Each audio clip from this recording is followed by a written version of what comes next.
Ako si Aari Al Maktoum, ang executive chef at nagmamay-ari ng 7 fine dining na restaurant sa Dubai. Alam ng buong pamilya ng Maharlika na kung nais mong manahimik ang isang royal banquet sa loob ng 10 segundo, kailangan mo lang akong papasukin at sabihin, ngayong gabi, maghahanda tayo ng pagkain ng Pilipinas. Palagi ko itong tinatawanan. Sa aking paningin, ang lutuing Pilipino ay mga pagkain lang sa kalye mabaho sa bagoong, mantika at tuyo. Ito ay pagkain ng mga ordinaryong tao sa palengke, hindi bagay na ilalapag sa gintong lamesa ng isang Maharlika. Minsan, sumulat ako ng isang review sa isang internasyonal na magasin. Kung gusto mong kumain ng maanghang at magulo, pumunta ka sa Maynila.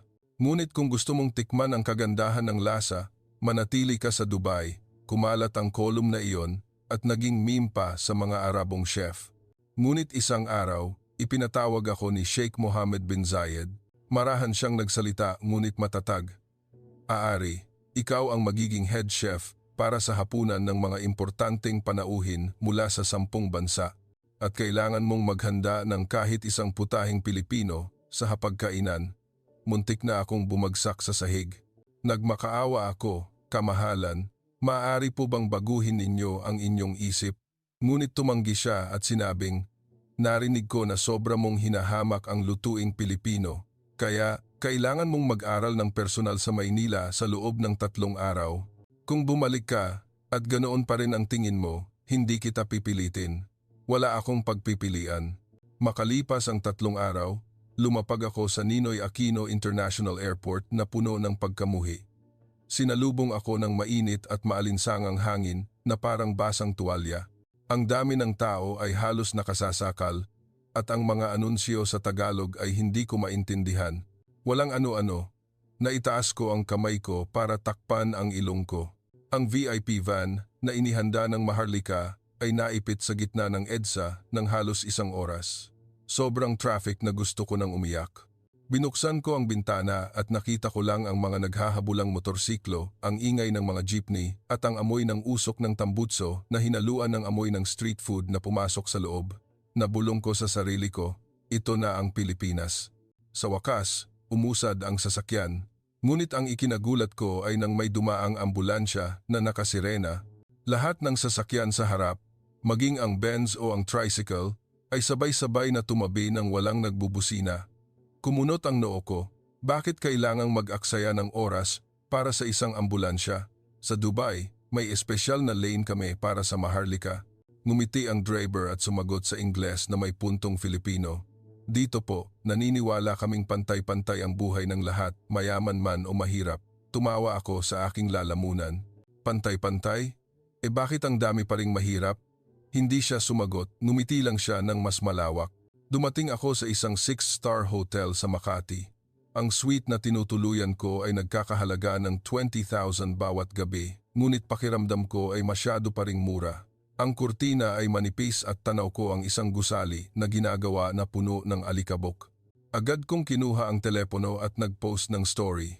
Unang araw sa Maynila, ang lungsod na may pinakamatinding traffic sa mundo.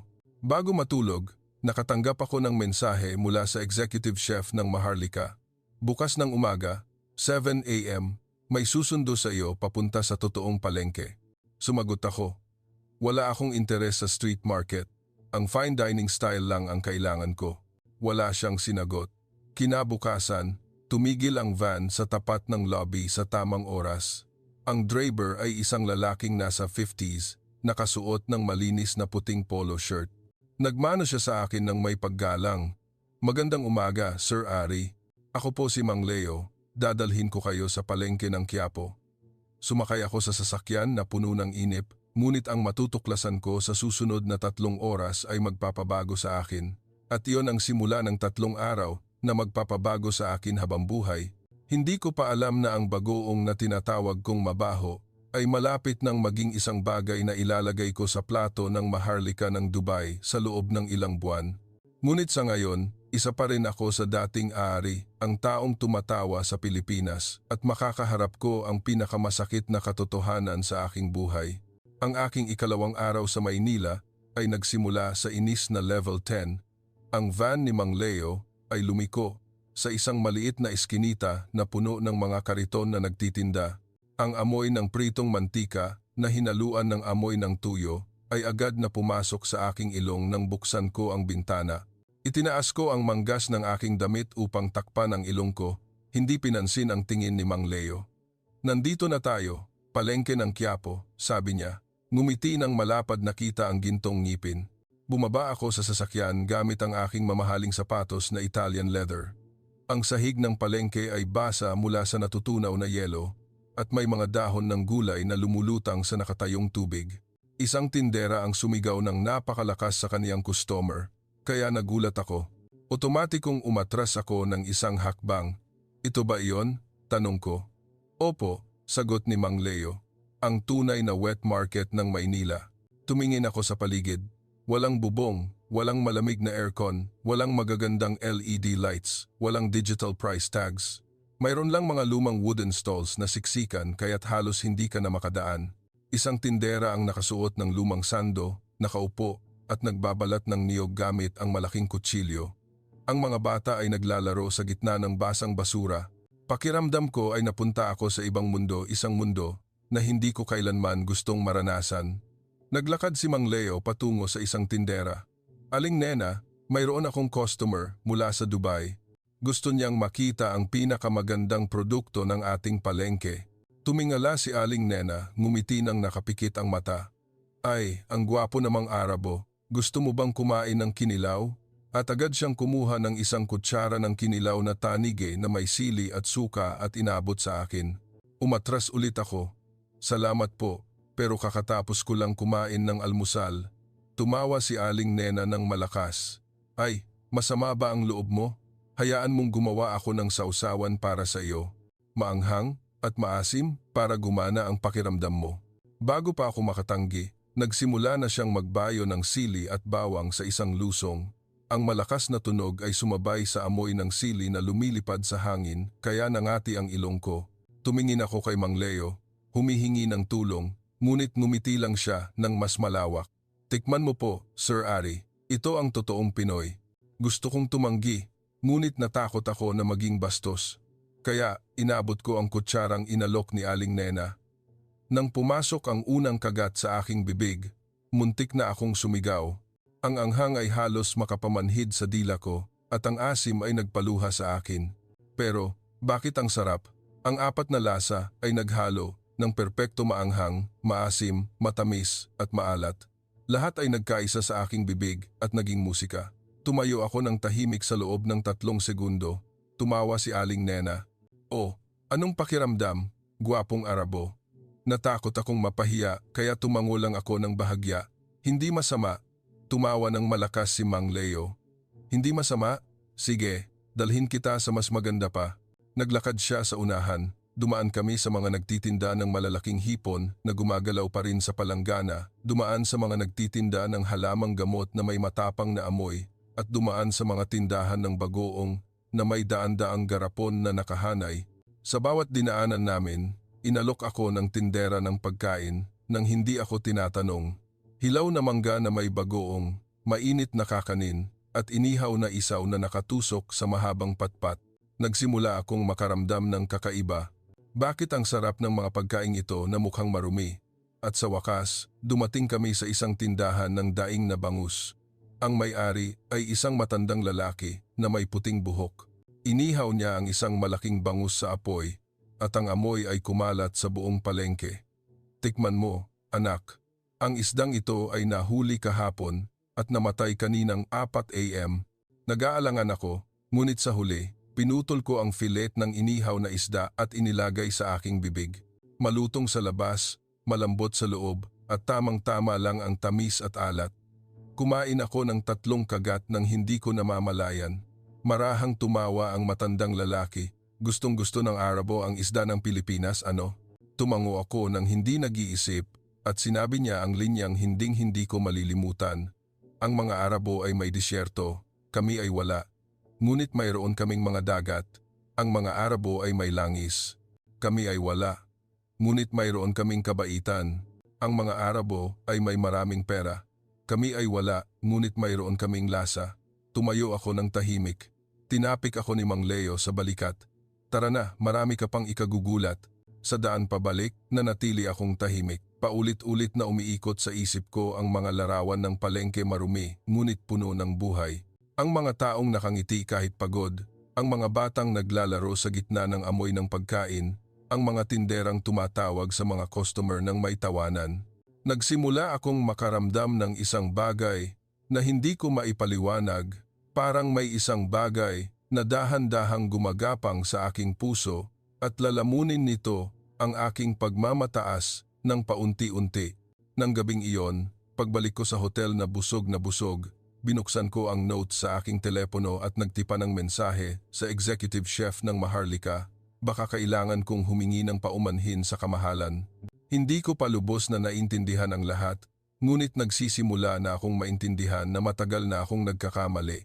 Binura ko ang mensahe at muling nagtipa, bukas, gusto kong mag-aral magluto ng pagkain ng Pilipinas.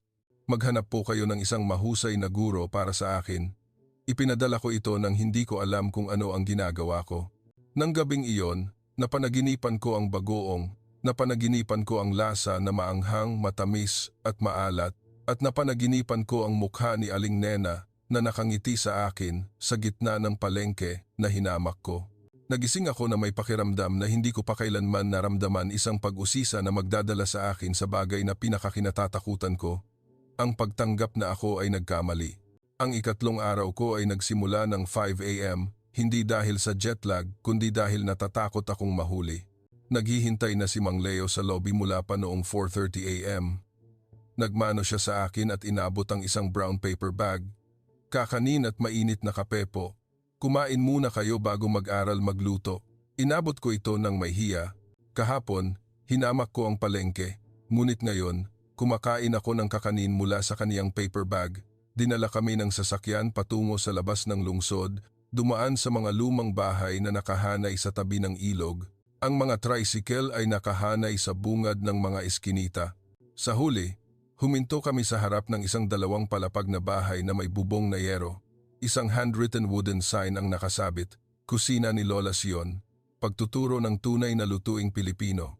Tiningnan ko ang karatula at tumawa sa loob ko. Isang cooking school na mukhang bahay lang ng isang mahirap na tao. Ngumiti si Mang Leo. Si Lola Sion po ang nagluto para sa isang kilalang world leader noong bumisita siya sa Pilipinas 30 taon na ang nakalipas. Ngunit pinili niyang bumalik sa kaniyang lumang bahay dahil gusto niyang magturo ng libre sa mga bagong henerasyon. Bumukas ang pinto. Isang matandang babae na may puting buhok, nakasuot ng Filipiniana blouse, ang lumabas para salubungin ako. Maliit siya, ngunit matalim ang mga mata niya na parang kitchen knife. Ang Arabo ay mag-aaral magluto ng Pilipino? Nagmano sa akin si Lola Sion. Nagmano rin ako ng hindi ko namamalayan. Opo, Lola. Hihingi ako ng paumanhin dahil hinamak ko ang lutuing Pilipino, hindi ko sinasadyang nasabi. Tumawa ng malakas si Lola Sion. Hindi mo kailangang humingi ng paumanhin, anak. Ngayon, ipapakita ko sa iyo kung ano talaga ang lutuing Pilipino. Dinala niya ako sa kusina. Nagulat ako at hindi nakapagsalita. Lumang gas stove na may kalawang, isang itim na kawali na ginamit ng matagal kaya makintab, isang kitchen knife na putol ang hawakan, ngunit matalim ang talim. Isang refrigerator na may sticker pa ng bagong taon 1992 na nakadikit. Tumingin ako sa paligid at marahang nagtanong, Lola, bakit hindi ninyo papalitan ang mga kagamitan?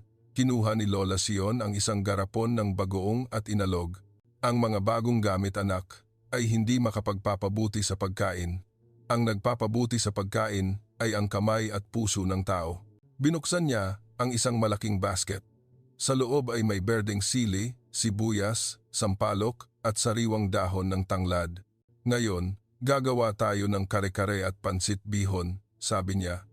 Tumango ako, ngunit sa loob ko, naisip ko, madali lang iyan. Siniindihan ni Lola Sion ang gas stove. Mabilis na tumaas ang asul na apoy, kaya nagulat ako.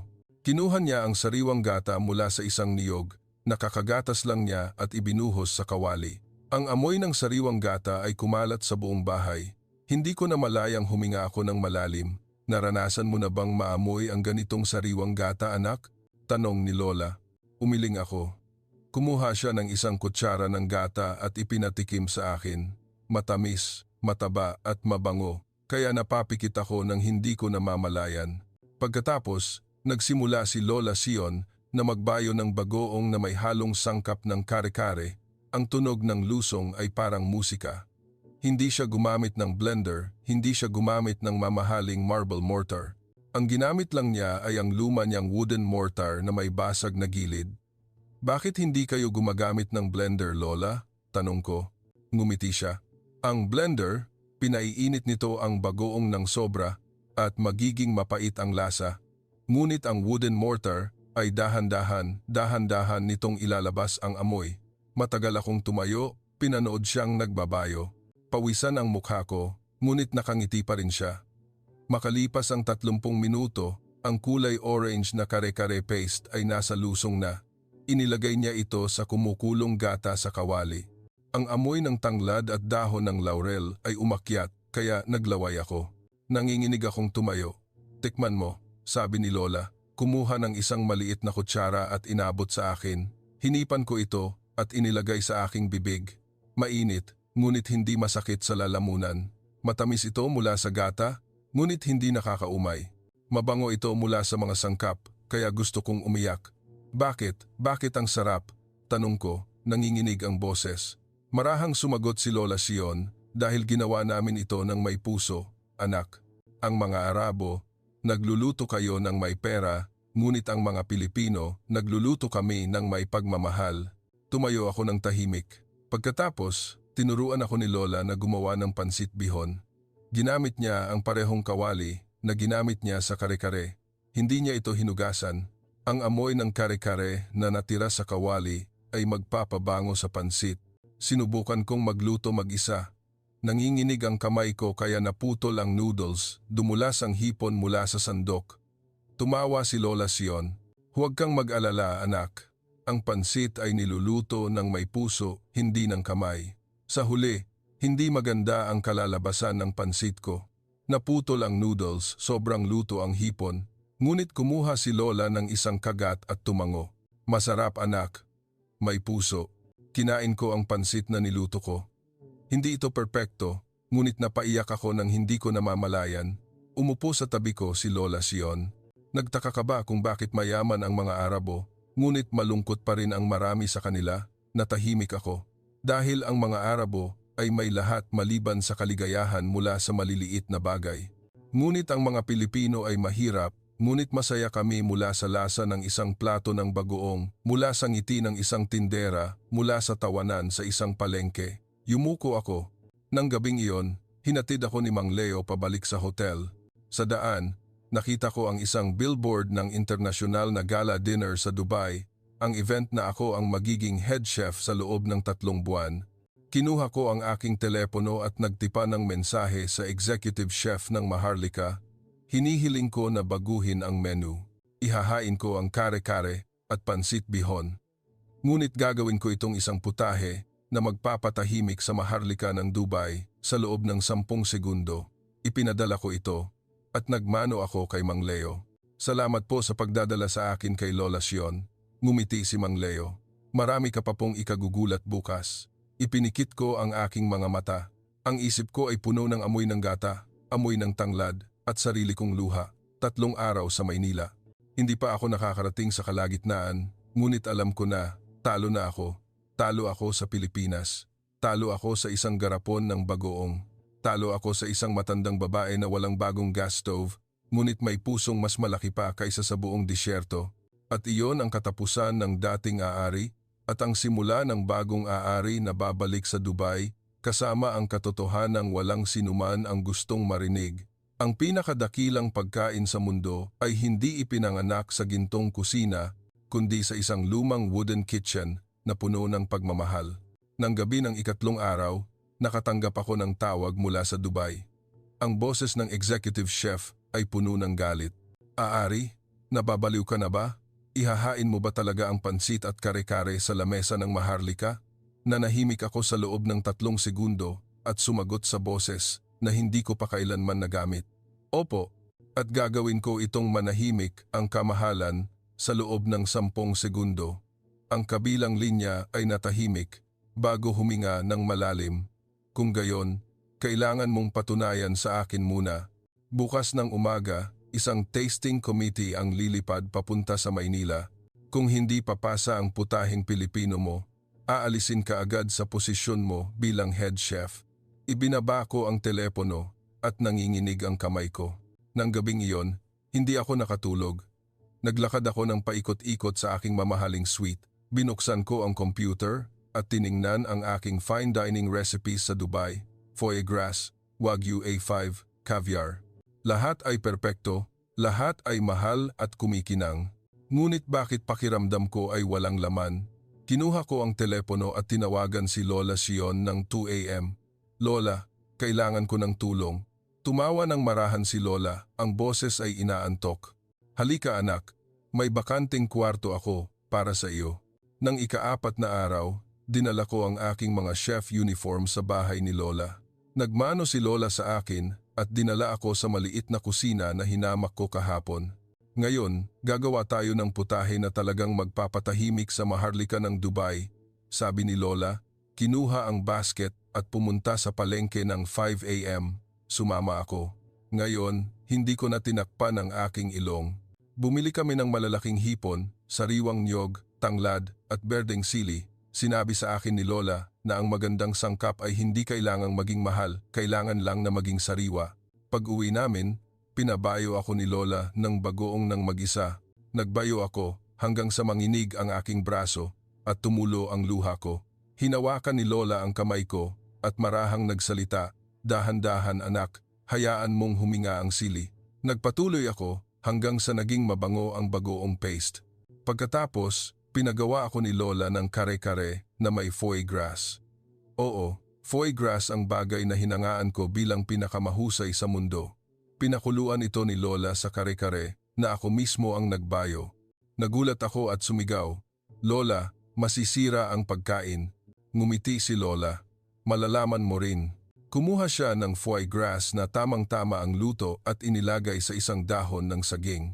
Nilagyan niya ito ng kare-kare sauce na may peanut oil na maganda ang pagkahiwalay at sinabuyan ng manipis na hiniwang dahon ng sibuyas. Sinubukan ko ang unang kagat. Ang foie gras ay malambot at natutunaw sa aking bibig, ngunit tinamaan ito ng kare-kare at gumawa ng bagong lasa na hindi ko pa kailanman alam. Mainit, mabango, matamis at maalat, lahat ay naghalo ng perpekto. Ito ay isang kasal sa pagitan ng karangalan ng Pransiya at ng pagiging simple ng Pilipinas. Nanginginig akong tumayo. Nagpatuloy si Lola sa paggawa ng pansit. Ngunit sa pagkakataong ito, gumamit siya ng malalaking tiger prawns mula sa Dubai na ipinapadala ko na niluto sa kaniyang lumang itim na kawali. Nilagyan niya ito ng sampalok na siya mismo ang nagluto at bagoong isda mula sa palengke ng Quiapo. Ako mismo ang nagluto hanggang sa umusok ang buong kusina. Inilagay ni Lola sa plato at sinabuyan ng giniling na mani at chili powder. Sinubukan ko. Ito ang pinakamasarap na pansit na kinain ko sa buong buhay ko. Kahit luma ang kawali at luma ang kalan, ang lasa ay perpekto. 3 p.m. Dumating ang 4 na tasting committee mula sa Dubai. Nakaitim na suit at sapatos na crocodile skin. Umupo sila sa lumang wooden table ni Lola nang hindi nagsasalita. Inilabas ni Lola Sion ang kare-kare na may foie gras bilang una. Nanlamig ako. Ang unang miyembro ng komite ay kumuha ng isang kagat. Nanahimik siya sa loob ng 10 segundo at ibinaba ang kutsara. "Ano ito?" Nag-aalangan akong sumagot. "Kare-kare po na may foie gras." Tiningnan niya ako at sinabi ang linyang hinding-hindi ko malilimutan. Akala ko kinain ko na ang pinakamahusay na foie gras sa mundo, ngunit nagkamali ako. Ang pangalawang miyembro ay sinubukan ang pansit. Tumigil siya sa pagnguya at ipinikit ang kaniyang mga mata. Maanghang, pero perpekto. Ang pangatlo at pang-4 na miyembro ay hindi nagsalita. Kumain lang sila hanggang sa maubos ang plato. Sa huli, nagmano ang head of the committee kay Lola Sion at lumingon sa akin, "Aari, ikaw ang magiging head chef sa banquet na ito at ang putahing Pilipino ay kailangang nasa main table." Lumuhod ako doon, umiiyak ng hindi ko namamalayan. Tinapik ako ni Lola Sion sa balikat, "Huwag kang umiyak, anak.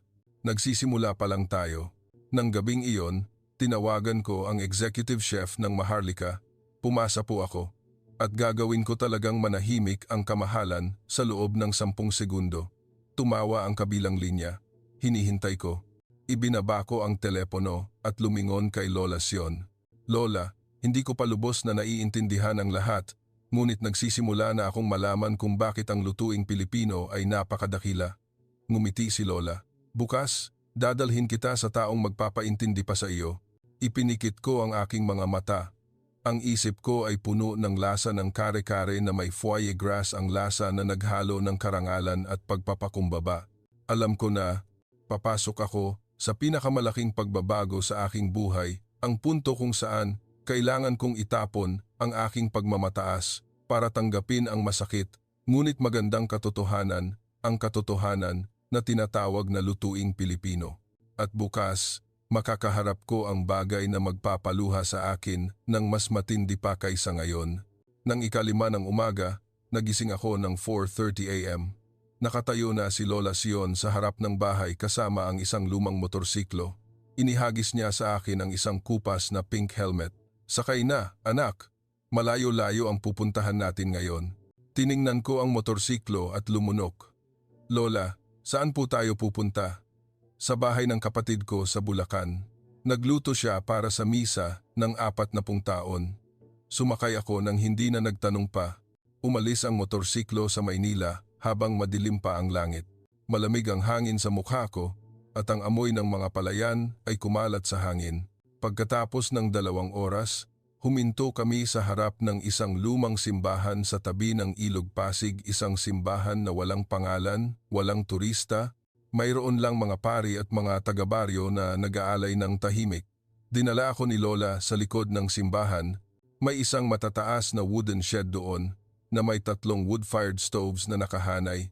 Isang matandang lalaki na may puting buhok ang nagiinit ng apoy gamit ang tuyong kawayan. Siya si Lolo Kiko, ang kapatid ni Lola Sion. Nagmano sa akin si Lolo Kiko at ngumiti nang nakapikit ang mata. Ang Arabo ay mag-aaral magluto sa simbahan?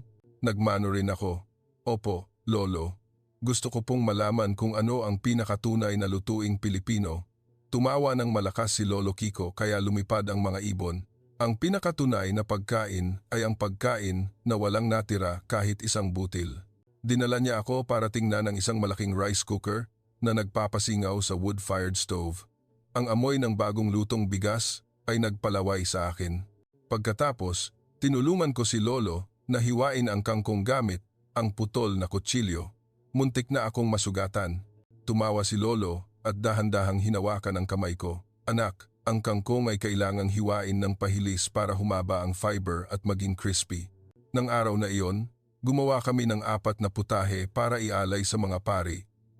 Sinigang na baboy na may kangkong at gabi, pinakbet, bagoong isda na may nilagang gulay at puto bumbong. Lahat ay gumamit ng lumang gamit sa kusina, mga sirang palayok, mga kaldero na may kalawang, ngunit ang amoy na lumabas ay hindi ko mailarawan. Nang matapos ang mga pari kumain, wala ni isa sa kanila ang nagtira kahit isang butil ng bigas. Ang mga taga-baryo na sumunod kumain ay inubos din ang lahat. Isang bata ang tumakbo sa akin at nagmano. Ang sarap ng luto mo, Arabo. Salamat po. Nanginginig akong tumayo. Nang hapong iyon, dinala ako ni Lolo Kiko para tingnan ang vegetable garden sa likod ng simbahan, isang maliit na garden na nagtanim ng lahat gamit ang lumang seeds. Walang chemical fertilizer, walang pesticide. Ang mga Arabo ay may pera para bumili ng organic vegetables mula sa Europa, ngunit kami ay nagtatanim, kumakain at nagbabahagi, sabi ni Lolo. Nag-aalangan akong nagtanong, paano kung walang ulan sa taong iyon? Ngumiti si Lolo. Nagbabahagi kami ng mas kaunti, ngunit walang nagugutom. Yumuko ako. Nang gabing iyon, kumain kaming magkakasama sa ilalim ng simbahan, parehong bowl, parehong kutsara. Kinain ko ang bagoong nagawa ni Lolo Kiko hanggang sa tumulo ang luha ko, hindi dahil sa anghang, kundi dahil ngayon ko lang nalaman kung ano ang tunay na sarap. Marahang nagsalita si Lolo Kiko, Iniisip ng mga Arabo na ang magandang pagkain ay kailangang maging mahal, ngunit itinuro ng Diyos na ang magandang pagkain ay ang pagkain na nagpapasaya sa tiyan at sa puso. Kung ngumingiti ang kumakain, iyon ang pinakamagandang pagkain. Umiyak ako doon. Umiyak ako hanggang sa kailangang tapikin ako ni Lolo at Lola sa likod. Nang gabing iyon, tinawagan ko ulit ang executive chef ng Maharlika. Hindi ko nakukunin ang kare-kare at pansit lang. Ihahain ko ang bagoong isda na may nilagang gulay sa lamesa ng Maharlika. Tumawa ang kabilang linya hanggang sa hindi na makahinga. Nababaliw ka na talaga. Sumagot ako sa pinakamatatag na boses sa buhay ko. Ngayon lang ako nagkaroon ng sentido komon sa buhay ko, kamahalan. Ibinaba ko ang telepono at lumingon kay Lolo Kiko. Lolo, pwede po bang manatili ako dito ng 2 pang araw? Ngumiti si Lolo at tinapik ako sa balikat. Pwede kang manatili hanggang kailan mo gusto, anak. Hindi kailanman itataboy ng simbahan na ito ang taong gustong matuto. Nang gabing iyon, natulog ako sa bamboo mat sa ilalim ng simbahan, nakikinig sa huni ng kuliglig at sa marahang agos ng ilog Pasig. Ipinikit ko ang aking mga mata at nakita ko ang Maharlika ng Dubai na nakaupo, kumakain ng bagoong isda na may nilagang gulay. Ngumiti ako sa dilim. Alam ko na kung ano ang gagawin ko sa banquet na iyon. Gagawin ko silang manahimik ang mga taong tumawa sa lutuing Pilipino sa loob ng 10 segundo, hindi sa karangalan, kundi sa pinakasimpleng katapatan. At bukas, makakaharap ko ang pinakamabigat na pagsubok, ang pagsubok na magpapapili sa akin sa pagitan ng reputasyon ng Maharlika ng Dubai at ng katotohanan na kakahanap ko lang. Nang ika-6 na umaga, nagising ako sa ingay ng manok at sa amoy ng lugaw na niluto ni Lolo Kiko mula pa noong 4 a.m. Umupo ako sa bamboo mat. Nararamdaman ko pa rin ang pagdikit ng bagoong kagabi. Lumapit si Lola Sion na may lumang cellphone. Ari, may tumawag sa iyo mula sa Dubai ng 5 a.m. Kinuha ko ang telepono. Ang boses ng executive chef ay malamig. Ari, mayroon ka na lang 24 oras. Kung hindi papasa ang panghuling tasting ng putahing Pilipino mo, aalisin ka sa posisyon mo at hinding-hindi ka na makakabalik sa Royal Kitchen. Lumunok ako. Opo, naintindihan ko. Natahimik ang kabilang linya bago nagpatuloy. At may masamang balita. Si Sheikh Khalid bin Fazan mismo ang nagpahayag na siya ang magiging tasting committee.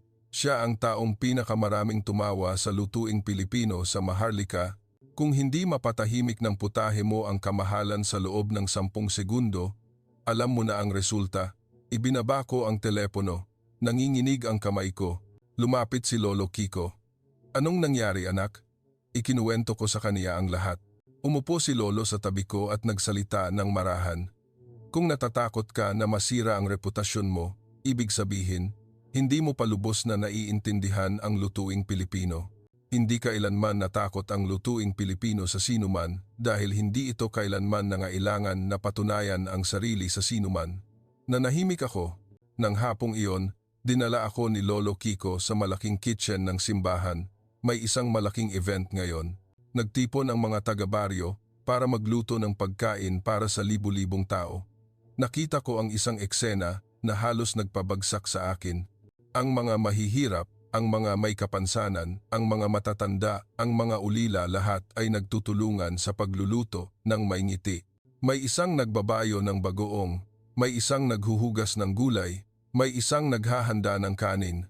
Walang nag-uutos, ngunit lahat ay nasa ayos.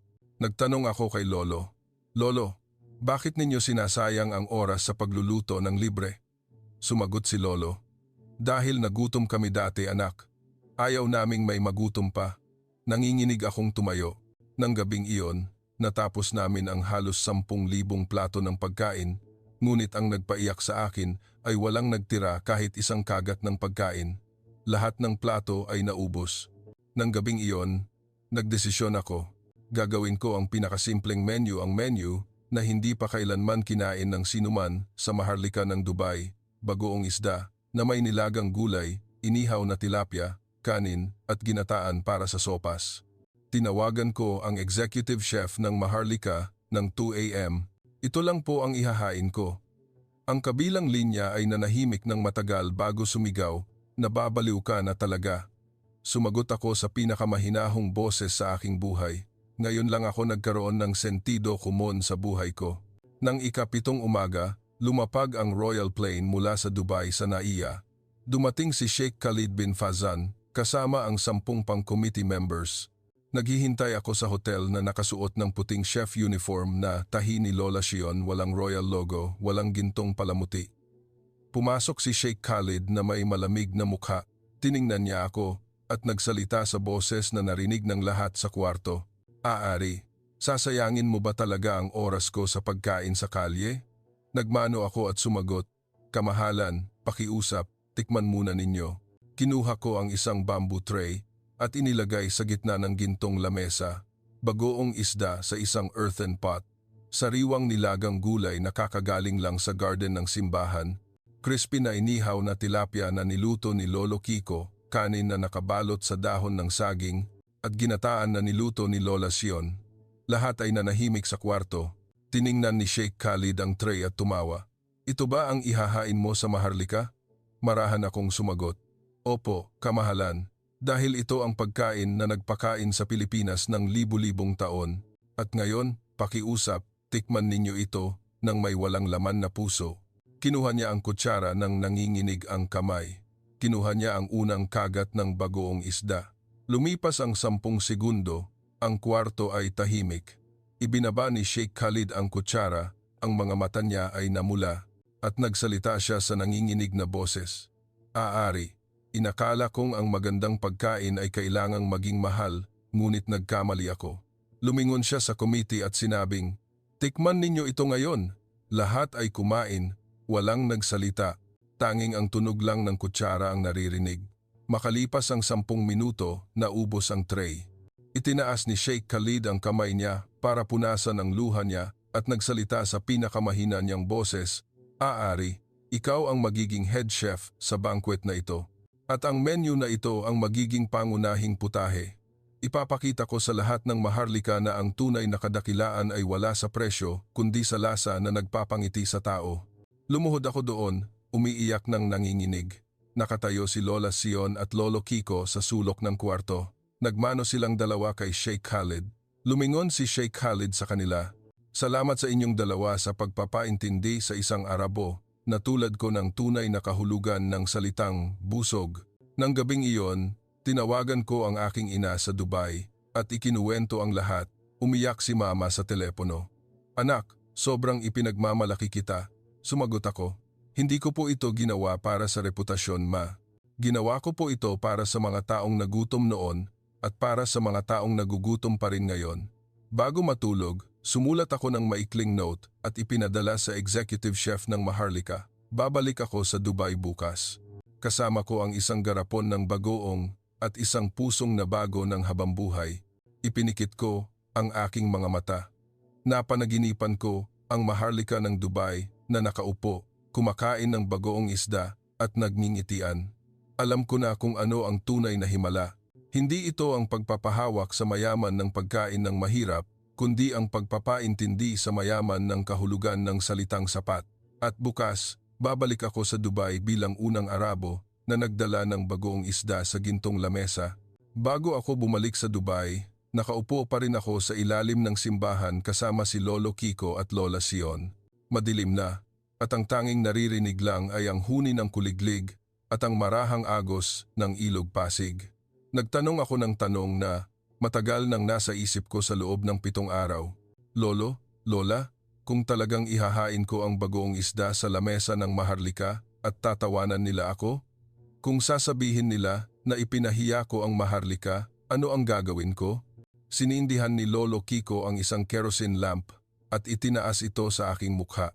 Ang malabong liwanag ay nagpakita ng kaniyang malalim na ngiti. Anak, kung tatawanan ka nila, ibig sabihin, hindi pa sila handa na maintindihan. Ngunit kung kahit isang tao lang ang titigil sa pagtawa at susubukan ng isang kagat, iyon ang ating tagumpay. Kinuha ni Lola Sion ang bagoong isda na bagong luto at inilagay sa harap ko sa isang lumang earthen pot na may basag na gilid na may kandong na nakatakip. Dalhin mo ito. At sabihin mo sa kanila na ito ang kinakain ng mga Pilipino mula pa noong panahon ng digmaan. Nakaligtas tayo sa digmaan, sa tagutom, sa lahat dahil sa garapon ng bagoong na ito at isang tasa ng kanin. Lumuhod ako at nagbigay pugay sa kanilang dalawa hanggang sa dumikit ang aking noo sa sahig. Nang ikawalong umaga, sumakay ako sa Royal Plane pabalik sa Dubai na may isang maleta lang. Sa loob ay may isang chef uniform at ang garapon ng bagoong isda na ibinigay ni Lola Sean.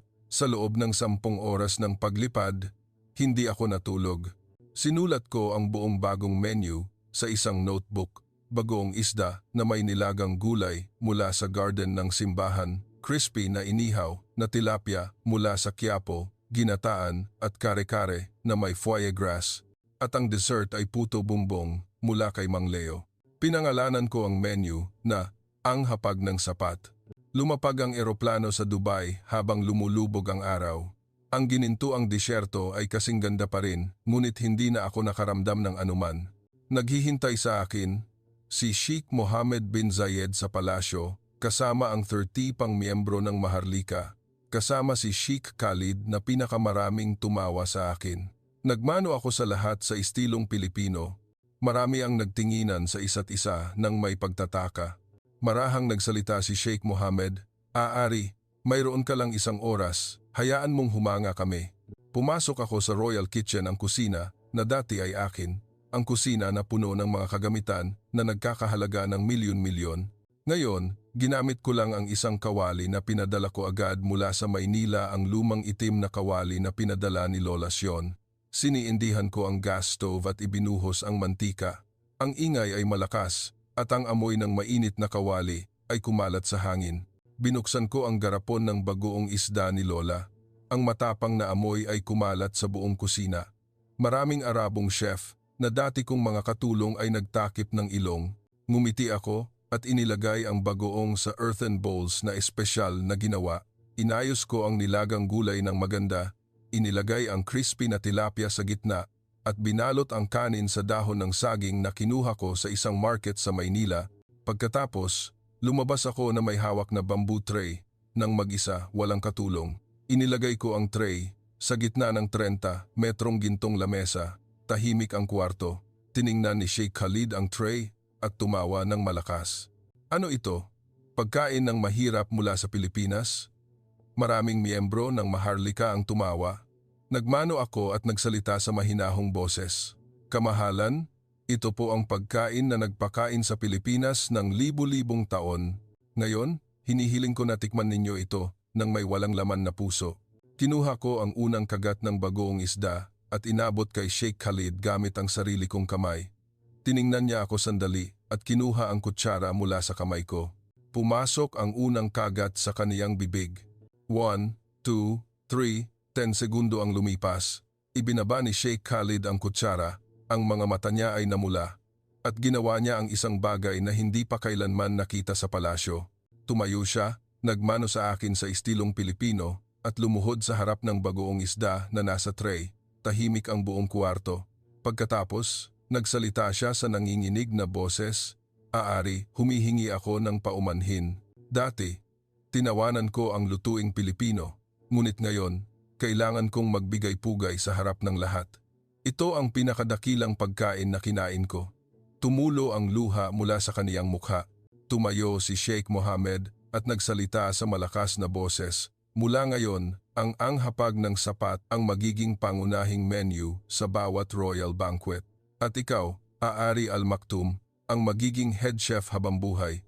Lahat ng Maharlika ay tumayo at nagpalakpakan, sabay-sabay na tumulo ang luha. Lumuhod ako doon, umiiyak ng nanginginig. Lumapit sa akin si Sheikh Khalid, niyakap ako ng mahigpit at bumulong sa aking tainga. "Pinaintindi mo sa isang Arabo na tulad ko ang salitang sapat. Salamat, anak." Nang gabing iyon, kumalat ang balita sa buong mundo ng Arabo. Ang Maharlika ng Dubai ay naghain ng bagoong isda sa isang global banquet at lahat ay nanahimik sa loob ng 10 segundo. Tumayo ako sa bubong ng palasyo, tinitingnan ang disyerto na dati ay mayabang at nagmano ako sa silangan. "Salamat Pilipinas, salamat Lola Chion, Lolo Kiko, Mang Leo. Salamat sa isang garapon ng bagoong na nagbago sa buong pamilya ng Maharlika. Alam ko na kung ano ang tunay na himala. Hindi ito ang pagpapahawak sa mayaman ng pagkain, kundi ang pagpapaintindi sa mayaman na ang tunay na kaligayahan ay wala sa presyo ng pagkain, kundi sa ngiti ng taong busog sa puso. At iyon ang katapusan ng 7 araw na paglalakbay na nagpabago sa isang Arabo at naging Pilipino sa puso habang buhay. 1 taon ang lumipas. Nakatayo ako sa harap ng bagong gawang kusina sa palasyo ng Dubai. Ang kusina, na puno ng mga gintong kagamitan at imported marble mula sa Italia, ay mayroon na ngayong isang sulok na malinaw na Pilipino. Ang lumang itim na kawali ni Lola Sion ay nakasabit ng maringal. Ang mamahaling marble mortar ay inilipat at pinalitan ng lumang bamboo mortar ni Lolo Kiko na ako mismo ang kumuha. Ang mga garapon ng bagoong isda na ipinapadala ni Lola sa akin buwan-buwan ay nakahanay. Ngayong umaga, nakatanggap ako ng sulat mula kay Sheikh Mohammed. Sinulat niya ito gamit ang kaniyang kamay. Aari, gusto kong ikaw ang maghanda ng pinakamalaking banquet sa kasaysayan ng Maharlika. Mayroon tayong panauhin mula sa 100 bansa at gusto kong maging Filipino menu ang lahat. Dahil natutunan ko na ang tunay na kadakilaan ay hindi sinusukat sa presyo kundi sa ngiti ng taong kumakain, natapos kong basahin at nagmano ako sa sulat. Nang gabing iyon, tinawagan ko si Lola Sion. Lola, humiling po ang Maharlika ng Dubai ng Filipino menu para sa 100 bansa. Tulungan po ninyo ako. Tumawa ng malakas si Lola Sion kaya nanginginig ang telepono. Marami akong kaibigan, anak. Magkano ang kailangan mo? Makalipas ang 3 araw, 2 chartered plane ang lumapag sa Dubai. Ang loob ay puno ng 70 Pilipinong cook si Lola Sion, si Lolo Kiko, si Mang Leo at maraming taga-baryo mula sa simbahan ng Bulacan. Dumating sila na nakasuot ng simpleng damit, isang maleta lang, ngunit ang ngiti nila ay napakalawak kaya lumiwanag ang buong disyerto ng Dubai. Ang banquet ay ginanap sa malaking palasyo, 1 kilometrong haba ng lamesa. 100 panauhin mula sa iba't ibang bansa, kasama ang mga hari mula sa Europa, mga bilyonaryo mula sa Amerika at mga prinsipe mula sa Saudi. Lahat ay pumasok na nakasuot ng mamahaling suit at mga brilyante. Ngunit nang makita nila ang mga bamboo tray na nakahanay, kumunot ang noo nila. Tumayo ako sa stage na nakasuot ng simpleng puting chef uniform, nagmano sa lahat sa estilong Pilipino. Ngayon, iniaalay ko ang anghapag ng sapat ang menu na nagpakain sa Pilipinas ng libu-libong taon. At ngayon, hayaan ninyong pakainin nito ang puso ng lahat. Nagbigay ako ng senyales. Lumabas ang 70 Pilipinong cooks at inilagay ang bagoong isda, inihaw na tilapia, kanin, kare-kare, sinigang at pansit. Kumalat ang amoy ng lutuing Pilipino sa buong palasyo. Lumipas ang 1 minuto. Walang nagsalita. Tanging ang tunog lang ng kutsara ang naririnig. Lumipas ang 10 minuto. Ang hari mula sa Inglaterra ay tumayo, nagmano sa lahat ng Pilipinong cooks at nagsalita sa nanginginig na boses, "This is the most beautiful meal I have ever had." Ang bilyonaryo mula sa Amerika ay lumapit sa akin, tumulo ang luha sa mukha niya. Nagbayad ako ng $1,000,000 para sa isang pagkain, ngunit wala ni isa ang nakabusog sa puso ko tulad nito. Umakyat si Sheikh Mohammed sa stage at nagsalita sa malakas na boses. Ngayon, hindi lang tayo Maharlika ng Dubai. Bahagi tayo ng pamilyang Pilipino. At ang menu na ito ay itatala sa ating kasaysayan bilang araw na natutunan natin na ang tunay na kadakilaan ay ang pagpapangiti sa 1,000 tao gamit ang isang garapon ng bagoong. Lahat ay tumayo, nagpalakpakan at sabay-sabay na tumulo ang luha. Lumapit sa akin si Lola Sion at niyakap ako ng mahigpit. "Nagawa mo, anak," umiyak ako sa yakap ni Lola.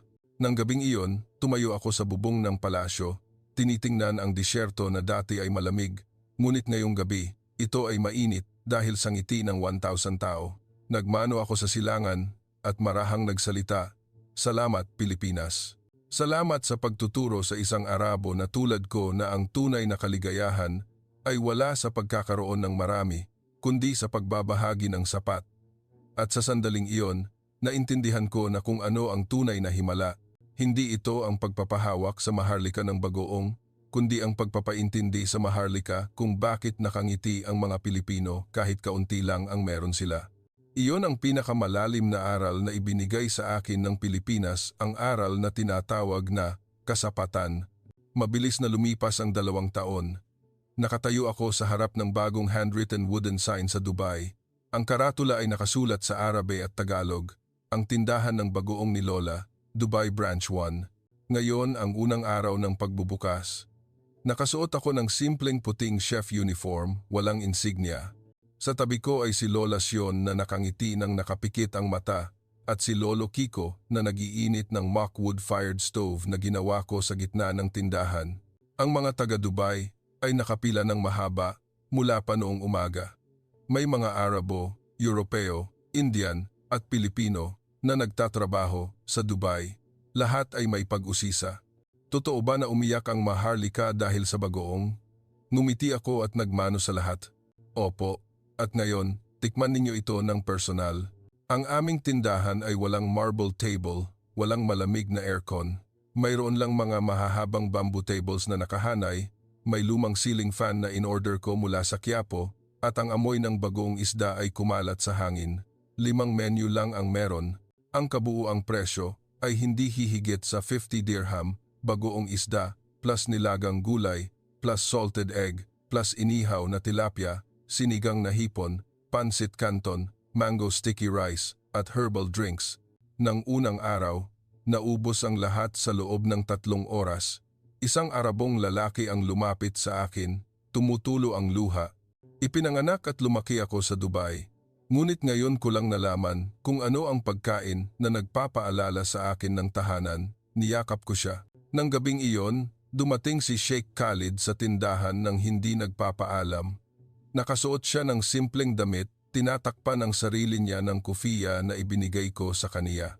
Umupo siya sa bamboo table kasama ang iba, umorder ng isang set ng bagoong isda at kumain ng dahan-dahan, masaya. Lumapit ako at nagmano sa kaniya. Itinaas niya ang kaniyang kamay, pinunasan ang luha niya at marahang nagsalita. Ari, 2 taon na ang nakalipas, inakala kong baliw ka, ngunit ngayon naiintindihan ko. Binigyan mo ng puso ang Dubai, lumuhod ako doon. Nang gabing iyon, tinawagan ko si Lola Sion na bumalik na sa Bulacan. Lola, ang tindahan ay naubos ang paninda sa unang araw. Tumawa ng malakas si Lola. Magaling, anak. Ngunit bukas, huwag mong kalimutan na mag-alay sa mga pari bago mo buksan ang tindahan. Ang bawat sentimo na kikitain mo ay ilaan mo sa mga ulila sa Pilipinas. Sumagot ako sa nanginginig na boses. Opo, Lola. Hinding-hindi ko po makakalimutan.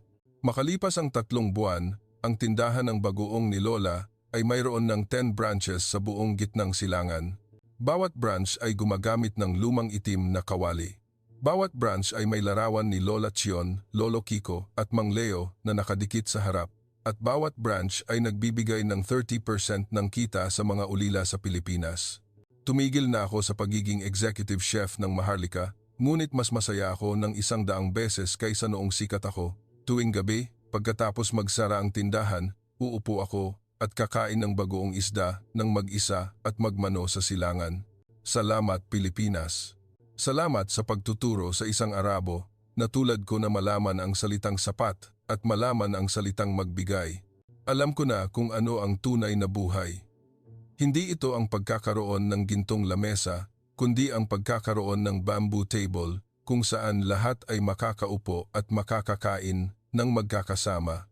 Hindi ito ang pagpapahanga sa mayaman, kundi ang pagpapangiti sa mahirap, at hindi ito ang pagiging number 1 sa mundo, kundi ang pagiging number 1 sa puso ng mga taong nagutom noon. Iyan ang itinuro sa akin ng Pilipinas. At gagamitin ko ang natitirang buhay ko para ipasa ang aral na ito sa buong mundo. Isang salita bawat salita. Isang plato bawat plato. Isang ngiti bawat ngiti. 5 taon ang lumipas. Nakatayo ako sa harap ng NAIA ulit. Ngunit ngayon, hindi na ako isang mayabang na turista. Hindi na ako isang royal chef ng Dubai, kundi si Ari, isang Pilipino sa puso. Nakasuot ako ng simpleng puting damit, walang insignia. Sa tabi ko ay isang maleta lang at ang huling garapon ng bagoong isda na niluto ni Lola Sion bago siya pumanaw makalipas ang 3 buwan. Wala na si Lola, wala na si Lolo Kiko, wala na si Mang Leo. Ngunit ang mga aral nilang 3 ay umaalingaw-ngaw pa rin sa aking puso araw-araw. Lumapag ang eroplano. lumabas ako sa terminal na may pamilyar na pakiramdam. Sinalubong ako ng mainit at maalinsangang hangin na parang lumang yakap. Ang amoy ng ginataang kakanin mula sa street vendor ay tumama sa aking ilong. Marahang nagmano ako sa naiya. Umuwi na po ako. Ang lumang van ni Mang Leo ay naghihintay, ngunit ang driver ay isang batang lalaki na nasa 20s. Nagpakilala siya bilang si Tonton, ang apo ni Mang Leo. Ipinasa po sa akin ni Lolo ang van para ipagpatuloy ko po ang pagmamaneho. Ngumiti ako hanggang sa tumulo ang luha ko. Dinala ako ni Tonton sa simbahan sa Bulacan, ang simbahan na naging tahanan ko sa loob ng 7 araw, 5 taon na ang nakalipas. Naglakad ako papasok sa simbahan habang lumulubog ang araw. Ang mga bagong pari ay nag-aalay. Ang mga taga-baryo ay nakangiti pa rin. Naglakad ako diretso sa ilalim ng simbahan. May isang bagong wooden sign doon, libreng paaralan sa pagluluto ni Lola Sion. Itinatag ni Aari Al-Maktoum para sa mga ulila at mahihirap sa buong Pilipinas. Sa ilalim ng karatula ay may larawan ni Lola Sion, Lolo Kiko, Mang Leo na nakangiti ng malapad at larawan ko noong ako ay 35, nakayakap sa kanilang tatlo. Lumuhod ako doon, nagbigay pugay sa karatula ng 3 beses. 200 ulila ang tumakbo para salubungin ako. Lahat ay nakasuot ng t-shirt na may logo ng tindahan ng bagoong ni Lola. Isang bata ang tumakbo at niyakap ang aking binti. Umuwi na si Tito Aari. Niyakap ko ang lahat ng bata at nagsalita sa nanginginig na boses. Hindi lang ako ang umuwi. Dinala ko rin si Lola Sion, Lolo Kiko at Mang Leo. Nasa puso ko sila. Nang gabing iyon, naghanda kami ng malaking hapunan sa ilalim ng simbahan 200 plato. Ako mismo ang nagluto ng huling garapon ng bagoong isda ni Lola. Inubos ng lahat ng bata ang pagkain at sabay-sabay na nagmano sa akin. Umiyak ako ng nanginginig. Bago matulog, naglakad ako sa tabi ng ilog Pasig. Tinitingnan ang marahang agos ng tubig tulad noong unang araw. Kinuha ko ang walang laman na garapon, hinagkan ito, at marahang nagsalita sa hangin. Lola, Lolo, nagawa ko po. Ang isang garapon ng bagoong ninyo, nagpapakain na ngayon sa mga ulila sa buong mundo. Ang tindahan ng bagoong ni Lola ay mayroon ng 200 branches sa 5 kontinente. Bawat branch ay nagbibigay ng kita sa mga ulila, at bawat branch ay gumagamit pa rin ng lumang itim na kawali ni Lola. Marahang umihip ang hangin na parang kamay ni Lola Sion na humahaplos sa aking ulo. Nagmano ako sa ilog, sa langit, sa lupa ng Pilipinas at sinabi ko ang huling pangungusap na gusto kong sabihin sa loob ng 5 taon.